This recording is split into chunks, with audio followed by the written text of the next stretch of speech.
ami internet Mak TV daleen ak jàmm ñi ngi fii ci mairie Hann Bel-Air ànd fekk waa mairie bu Hann Bel-Air ñu fas yéene préparé lii di rentrée 2 juin bi pour gunge élèves yi ak jamono ji fi mu toll ak jàngoro ji ñëpp xam nañ ni doy na waar loolu ndax élèves yi dellu ci classe yi nit ñi am nañ ci tiitaange ba tax na mairie bi jóg na indi ay matuwaay ay jumtukaay ànd fekk président des parents d'élèves directeur des écoles ak waa CODEC pour mën a aar askanu Hann Bel-Air. waaw mbokk yi asalaamaaleykum ñu ngi leen di nuyu yéen ñëpp képp ku fi teew ci turam ak santam di nuyu comme ni ma koy faral di waxee toujours nos partenaires de la presse locale donc muy Mak TV Yaraax Actu di leen remercier ci seen teewaay di nuyu bu baax a baax ñi nga xam ne ce sont nos partenaires ni ma ko mën a waxee partenaires ci li jëm ci wàllu njàngale muy le collectif des directeurs d'école bu Hann Bel-Air école élémentaire publique bu Hann Bel-Air bi nga xam ne tey monsieur Sy ak madame Diaw ñoo fi nekk di nuyu sama mbokku élus yi nga xam ne la commission éducation le maire chargé de l'éducation et le secrétaire général et tout le personnel. li nga xam ne moo ñu fi dajale tey mooy comme ni ngeen ko xamee donc am na directive yuy wane ne que incha allah école dafa war a ubbi en tout cas le 2 juin donc muy décret boo xamante ne moom le chef de l'État jëloon et ñu jàpp ne que classe yi nga xam ne ñooy ubbi. mooy classe d'examen donc pour li nga xam ne mooy responsabilité municipalité donc ñun fii à Hann Bel-Air mun naa ne école primaire yi donc classe su CM2 fii ci Hann Bel-Air am na 506 élèves ci classe de CM2 bu ñu nee 506 élèves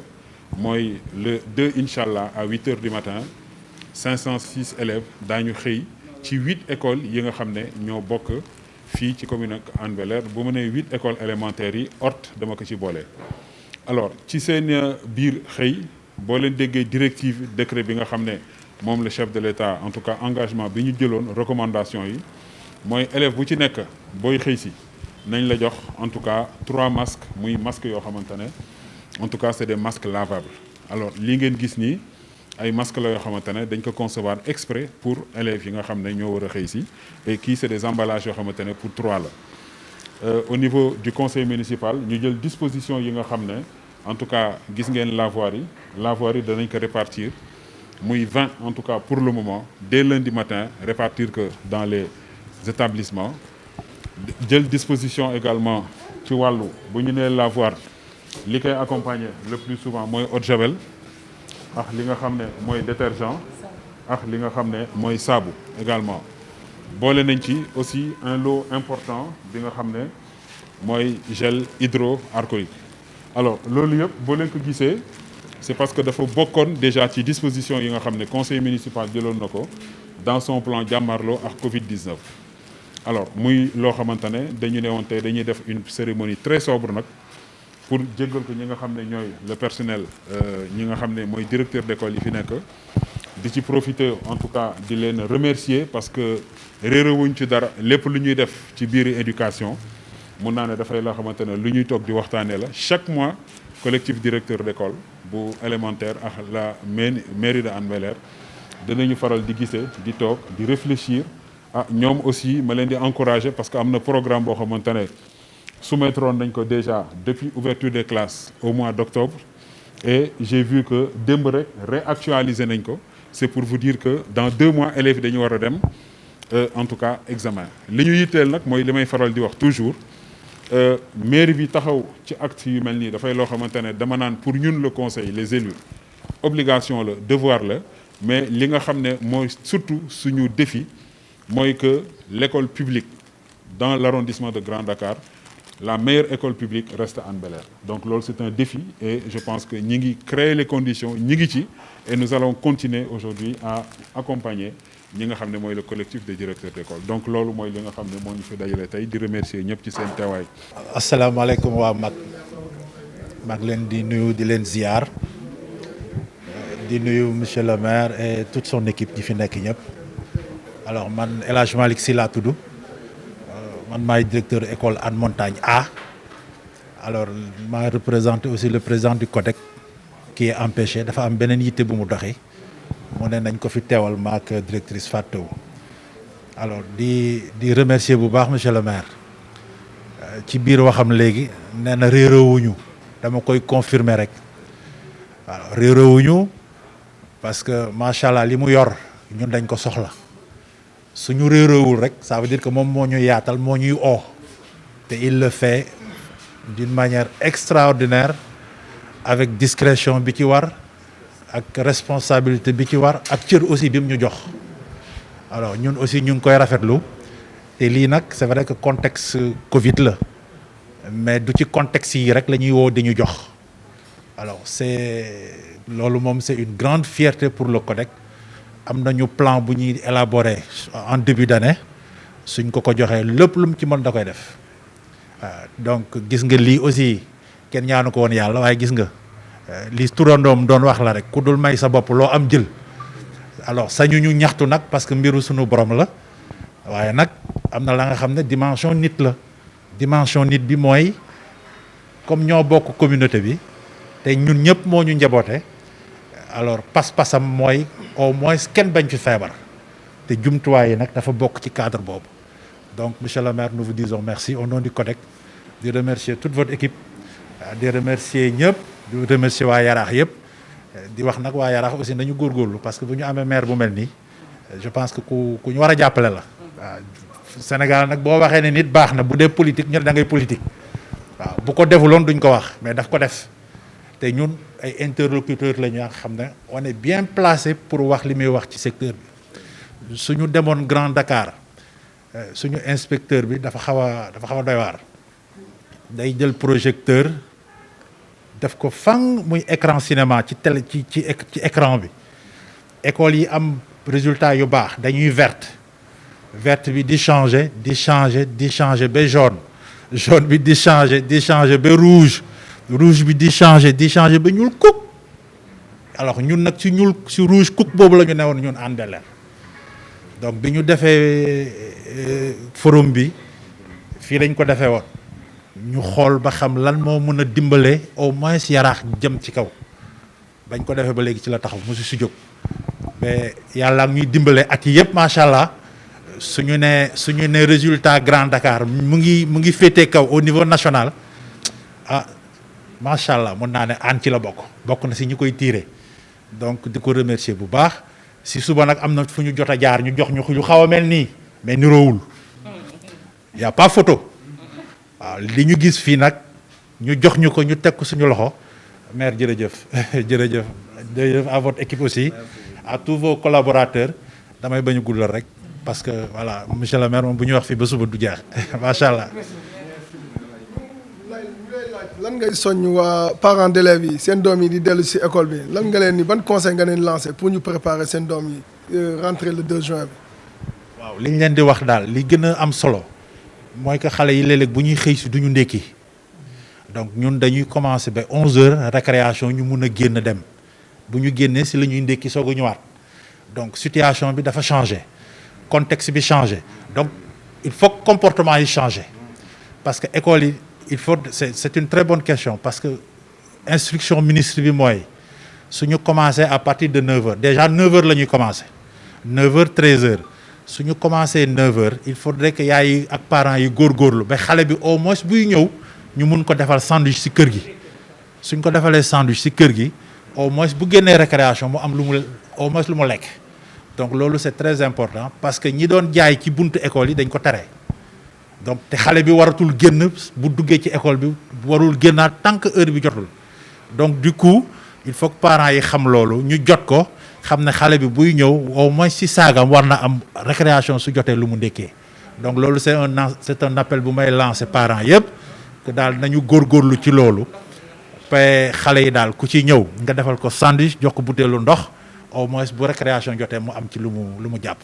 waaw parce que njaayu mbedd bi moom c'est interdit waaw c'est interdit te loolu duñ ko kafe donc parent bu ne war na fagaru te bu xale bi ñibbisee ci kër gi it na raxasu waaw école la jógee c'est vrai que bu jógee kër ga buy dugg ci école bi day raxasu parce que lii pour loolu la suy wàcc aussi su jógee ci école bi ba ñibbisi sa kër ga aussi balaay dugg ci kër gi wala ci biir buntu kër gi na raxasuwaat waaw donc au moins loolu dina tax daal yàlla dimbale ñu ba feebar bi bañ a law te yàlla na ko yàlla def. salaamaaleykum mbokku internet u Mak TV yi maa ngi tudd Makhtar Diaw maay premier adjoint au maire chargé de superviser la commission éducation maa ngi leen di nuyu yéen ñëpp ku nekk ci turam ak santam di jiital ci nuyu bi monsieur le maire bu ma waxee monsieur le maire nag dafa yóbbaale conseil municipal bi yëpp mais bi ma jógee foofu aussi di nuyu le patron de l'administration muy Issa Gueye secrétaire général de la commune de Hann Bel-Air bu ma koy nuyu nag damay jël nuyoo bi pour mu yóbbul ma ko ci agent yëpp beneen bi aussi di nuyu CODEC tey représenté wu par ñi nga xam ne si ñoo fi nekk tey nag comme li ñuy wax rek wax ji mën naa bañ a bare parce que fan lañu ki lenn laa njëkk di wax population Hann Bel-Air mbas mi ma ngi fi ba léegi ma ngi fi avec nous comme ma ngi fekk avec nous mais am na lu nga xam si mënul ñàkk lu mënul ñàkk mooy lan xale yi il faut ñu jàngi surtout xale yi def examen li directeur wax nag léegi dégg nañ ko bu baax a baax mais comme li maire wax suñu 9 écoles primaires yooyu ñuy wax école yëpp désinfecté nañ ko nettoyé nañ ko ba mu set enseignant bi si nekk dina am 3 masques 509 élèves yi ku si nekk dina am 3 masques ñuy invité parents yi masques yooyu c'est des masques lavables yu nga xam si mën nañ ko fóot xale yi nag li directeur ba wax léegi ma leen di nuyu di leen yóbbante nuyoo ak félicitation conseil municipal di leen wax ni depuis 2015 depuis le forum jusqu'à présent taxaw ngeen taxawaay bi nga xam ne si sagal ngeen ñu jox ngeen ñu monsieur le maire Babacar Mbengue ak conseil municipal fu ñu dem si Ndakaaru mën a siggi mais loolu aussi dañ ñuy féliciter les membres de la commission éducation parce que madame Judith Lopez ak le directeur Moustapha Faye ils sont en train d'abattre un excellent travail mais aussi aux côtés d'une grande dame qu'on appelle Yolande Manga parce que Yolande depuis bu mu ñëwee ba léegi vraiment elle a apporté une plus-value dans ce que nous faisons en matière d'éducation donc loolu moo tax les choix de Babacar Mbengue ne sont pas des choix fortuits c'est des choix extrêmement mesurés des fois sax ñu ne ko monsieur le maire sa choix bi des na mais honnêtement je tiens à le témoigner aujourd'hui lu ngeen werante daf la koy bàyyil mais toog xaar su si kanamee bu ñëwee bu defee choix boo demee ba si kanam di nga wax est-ce que kon yéen ñëpp jërë ngeen jëf Issa jërëjëf vraiment di invité waat parents yi li directeur wax léegi dafa am solo madame Diaw yéen ñi nga xam ne si yéenay jigéen ñun aussi itam daañu leen accompagner waat mooy lan surtout sur les mesures d'hygiène loolu maire daf si jël kii parce que bu leen demee la école bu si nekk dina am 3 lavoirs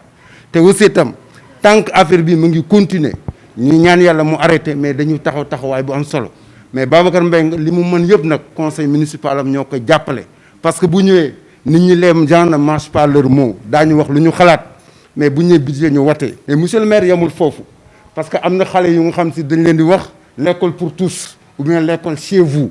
xale yooyu barki démb la leen fi jox enveloppe bu presque 700 000 francs jàppale leen muy Abou Diallo ñoom ñu nga xam ne si vraiment duñu ma yóbbante ngërëm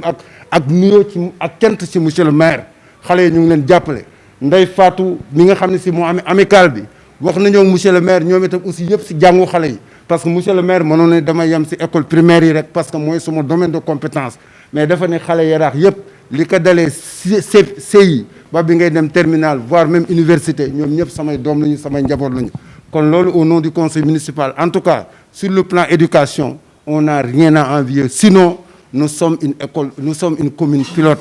donc dans ce cas là ñu ngi sant ñëpp di nuyu ñëpp di wax li daal yàlla na fi gëj mbas mi mais encore une fois lépp lu nit man am mooy il faut respecter les gestes barrières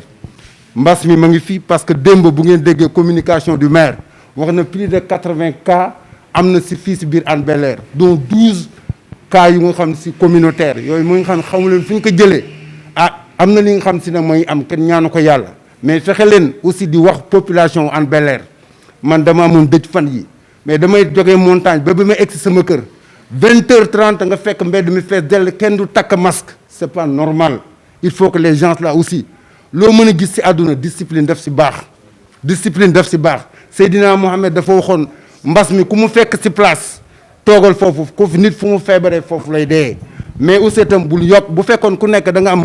am sa indiscipline bopp nga taxaw mu dal la yem ci yow kese da ngay waaru mais aussi itam dañu am ay habitude suñu doom yi dañuy jàngi ça aussi il faudrait ñu interpeller état bi wax ñu indi ay mesures xale bi dafay jàngi ñun duñu ay tubaab amuñu ay hospice yu ñu yóbbu suñuy màggat xale yi dañuy nekk ci biir kër gi boo jàngee ba wàcc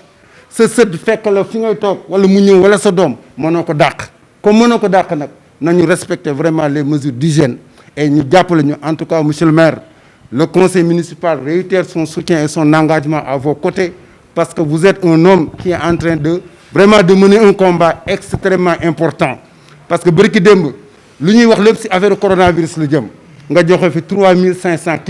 kits yooyu aussi itam dëkk bi koo wax mu ne kenn joxuñu ñamu mbaam dañuy jox ñam bu nga xam ne ci riz bi nga xam ci riz de qualité bu maire di lekk keneen di ko lekk ñun moom la ñu jox et yaakaar naa ne loolu ça est en train de faire sa tâche d'huile. Secrétaire municipal tax dama wax ni est-ce que duñu bàyyi secours tabaski wala leneen di joxe ceeb parce que sekkeen yeeg géey ni dañ fi bare wasalaam jërë ngeen jëf. ami internet Mak TV li la ñu indi loon ci ay xibaar leen jox dig daje beneen yoon ak yeneen xibaar yu leer a leer nee nañ leen saa yu leeree fi lay xewee ci Mak TV lépp lu ngeen am te mu lëndëm leen ngeen bëgg ci leerlu dem leen ci Mak TV wala ngeen dem ci www.maktv.fr lépp lu leen li réeroon di ngeen ko fa fekk ñu ngi leen jox dig daje beneen yoon ak yeneen xibaar.